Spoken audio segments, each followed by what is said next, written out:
देवी भागवत। देवी भागवत सुनने वाले सभी भक्तजनों को पूर्ण चंद्र पांडे का सादर प्रणाम। भक्तजनों, आज आप देवी भागवत में शुंभ और निशंभ के निधन के बारे में सुनेंगे। रक्तबीज तथा अन्य दानवों के मारे जाने के बाद निशंभ देवी के साथ युद्ध के लिए चल पड़ा। मरना अथवा विजय पाना दोनों ही कार्य सामने हैं, ऐसा निश्चय करके वो मोर्चे पर देवी के सामने जाकर डट गया। दैत्यराज शंभु युद्ध कला में बहुत प्रवीण थे। वो भी अपनी सेना के साथ दर्शक बन करके युद्ध में आ पहुंचे। उस समय युद्ध देखने के विचार से देवता भी आकाश में उपस्थित थे। निशुंभ ने युद्ध स्थल में पहुंचकर अपना धनुष उठाया, भगवती जगदम्बिका के ऊपर बाण बरसाने शुरू कर दिए। उसे देखकर भगवती चंडिका काली को संबोधित करती हुई बोली, अरे इन दोनों की मूर्खता तो देखो, मरने के लिए मेरे सामने उपस्थित हुए हैं। रक्तबीज महाभयंकर दैत्य था। उसका वध देख करके भी इन्हें समझ नहीं आई। अब भी हम मुझे जीतने की आशा कर रहे हैं। संपूर्ण दानवों के सामने आज मैं इन्हें मार डालूंगी। इतना कहकर भगवती चंडी ने निशंभ को बाणों से ढक दिया। दोनों में भयंकर युद्ध होने लगा। बलवान सिंह ने भी कई दैत्यों को अपने नखों और दांतों से प्रहार से तोड़ मरोड़ कर खा डाला। तब निशुंभ अपना सर्वोत्तम धनुष लेकर के दौड़ा। अन्य दैत्य भी देवी के ऊपर टूट पड़े। शंभु भी सैनिकों सहित आ गया और कालिका पर वार करके भगवती जगदम्बिका को पकड़ने के लिए आगे बढ़ा। देवी भी क्रोध में आ गई। देवी ने कहा, अरे दुष्टों, यदि तुम जीने की इच्छा रखते हो तो अभी पाताल भाग जाओ। मैं तुम्हें अभय दान दे रही हूं, सभी सुखपूर्वक जा सकते हो। अन्यथा मरने की इच्छा है तो युद्ध के लिए तैयार हो जाओ। देवी की बात सुनकर निशुंभ ने तेज धार वाली तलवार उठा ली। उसने तुरंत तलवार से सिंह के मस्तक पर चोट पहुंचानी शुरू कर दी। पैतरी बदलकर जगदम्बिका पर भी वार करने लगा। भगवती चंडिका ने तुरंत तलवार निकाली और निशुंभ के मस्तक को धड़ से अलग कर दिया। मस्तक कट जाने के बाद भी वह अत्यंत विकराल धड़ हाथ में गदा लिए हुए देवताओं को भयभीत करता हुआ नाचने लगा। तब देवी ने बाणों से उस दानव के हाथ पैर काट डाले। दैत्य प्राणहीन होकर के धरती पर गिर पड़ा। उसके गिर जाने पर सेना में भीषण हाहाकार मच गया। सैनिक भय से कांप उठे। अब क्या करें? भागते हुए शंभु के पास पहुंचे।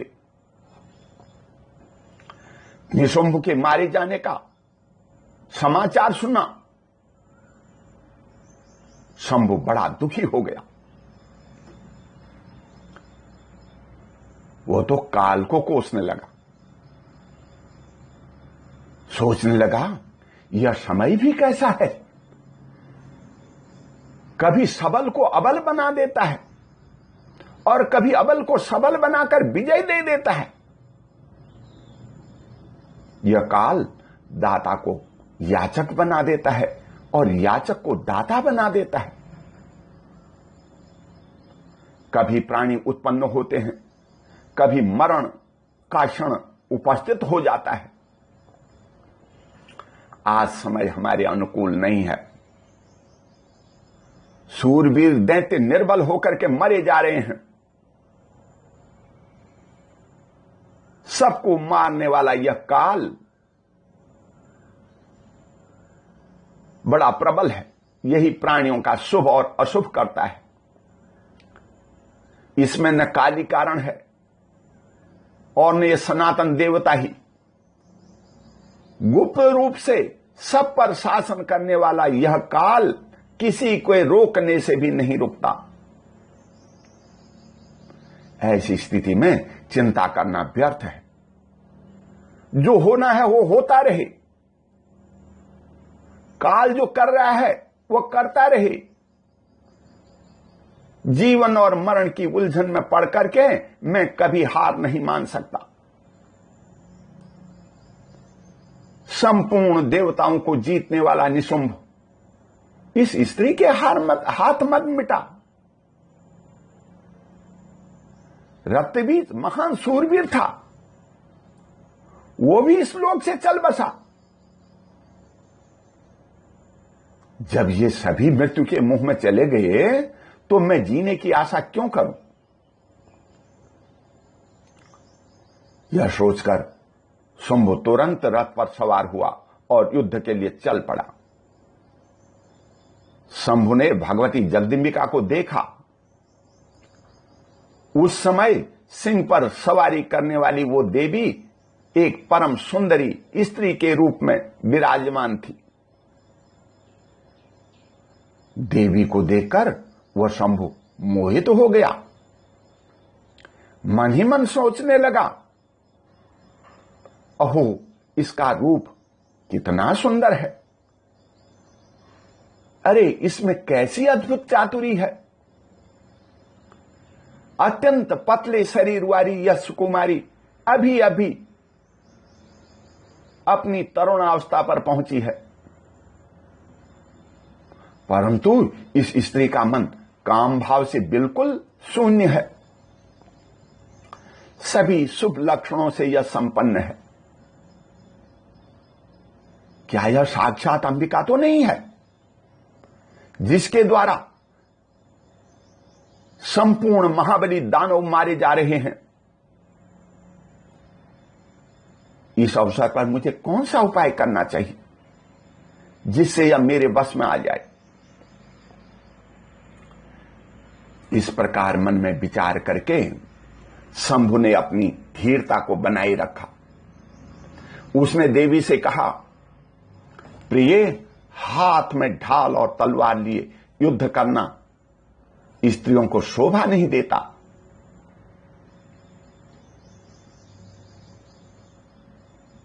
स्त्रियों के नेत्र ही बाण हैं,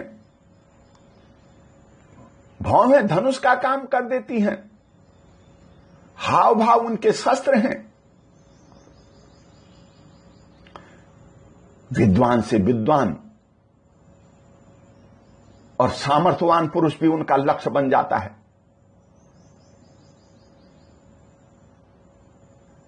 आप देवी हैं, अपने अंगों को चंदन से सजाओ।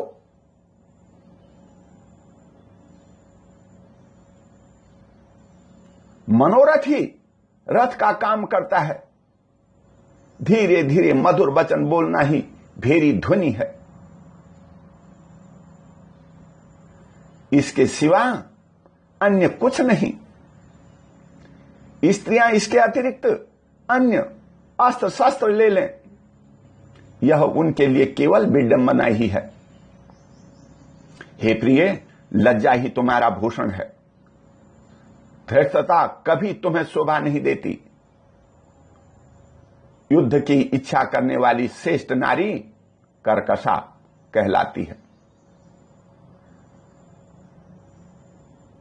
तुम वीणा न बजा करके शंख ध्वनि कर रही हो। ये सभी कार्य तुम्हारे रूप और यौवन के विरुद्ध हैं। हे भामिनी, यदि तुम्हें युद्ध ही अभीष्ट हो तो विकराल रूप धारण कर लो। तुम्हारे मुंह से वचन भी कठोर निकलने चाहिए, तभी मैं युद्ध के लिए तत्पर होऊंगा।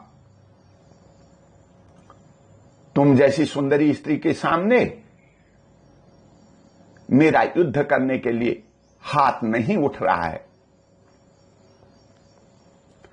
शुंभ के ये वचन सुनकर देवी ने कहा, अरे मूर्ख, काम के बाण से अपनी विवेक शक्ति खोकर क्यों व्यर्थ प्रलाप कर रहा है? हे मूढ़, तू कालिका अथवा चंडिका के साथ ही युद्ध कर ले। मैं तो केवल देखने के लिए खड़ी हूं। ये दोनों तेरे साथ लड़ने के लिए पूर्ण समर्थ हैं। तू अपनी इच्छा के अनुसार इन पर प्रहार कर। मैं तेरे साथ युद्ध करना नहीं चाहती। इस प्रकार वह भगवती जगदंबिका ने मधुर स्वर में कालिका से कहा, कालिके, तुम कुरूपा के साथ लड़ने की अभिलाषा वाले इस दैत्य को युद्ध में मार डालो। जगदंबिका की आज्ञा पाकर कालिका ने तलवार उठा ली। दोनों में अत्यंत भयंकर युद्ध आरंभ हो गया। संपूर्ण देवता, महात्मा और मुनि यह घटना देख रहे थे। शंभु ने गदा हाथ में लेकर कालिका पर प्रहार किया। भगवती कालिका भी दैत्यराज शंभु पर बारंबार गदा से प्रहार करने लगी। जब कालिका ने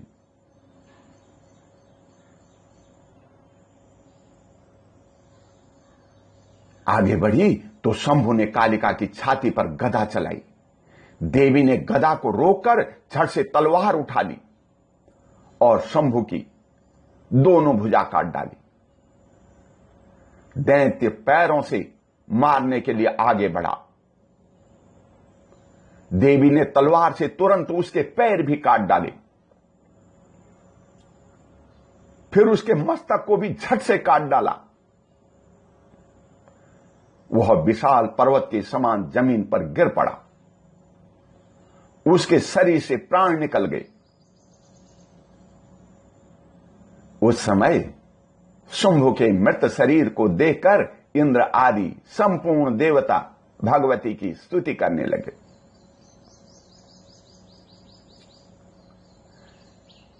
भक्तजनों, देवी भागवत का यह अध्याय यहीं पर समाप्त नहीं होता।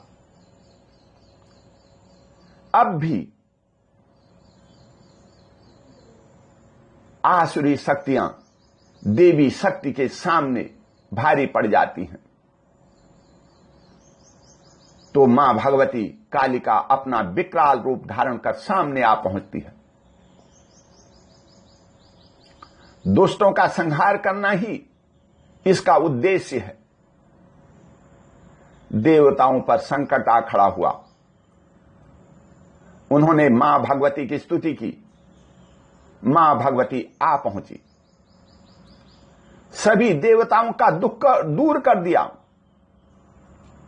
यह बात देवताओं पर ही लागू नहीं होती।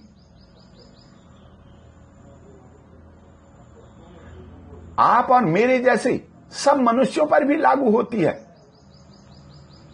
जो भी मनुष्य देवी के इन चरित्रों को सुनता है, कष्ट आने पर भी मां भगवती की स्तुति करता है। मां भगवती की कृपा से उसकी सभी कामनाएं पूर्ण हो जाती हैं। महिषासुर जैसा बलवान तपस्वी, रक्तबीज जैसा मायावी, शंभु निशंभु जैसा युद्ध में प्रवीण इस संसार में कोई नहीं है। इस कथा में आपने सुना काल के आगे शंभु ने भी हार मान ली। हमारी तो औकात ही क्या है। मैं कहना चाहता हूं, अहंकार बस आकाश पर उड़ने की कल्पना करने से अच्छा है धरती पर चलना, सबके साथ चलना, मिलजुल कर चलना। जो थक गया है, हार गया है, उसे भी अपने साथ लेकर चलना। इसी में मनुष्य जीवन की सार्थकता है। व्यास जी कहते हैं, जो भगवती के इन उपाख्यानों को पढ़ता है या सुनता है या सुनाता है, उसकी सारी मनोकामनाएं सिद्ध हो जाती हैं। भगवती की कृपा से पुत्रहीन पुत्रवान और निर्धन प्रचुर धनवान हो जाता है, रोगी रोग से मुक्त हो जाता है। इसके प्रभाव से संपूर्ण कामनाएं सिद्ध हो जाती हैं। इस पवित्र आख्यान को सुनने वाला मनुष्य शत्रु से भयभीत नहीं हो सकता। आप सुने और मोक्ष के अधिकारी बने। इसी के साथ ओम शांति। बोल भगवती मैया की जय।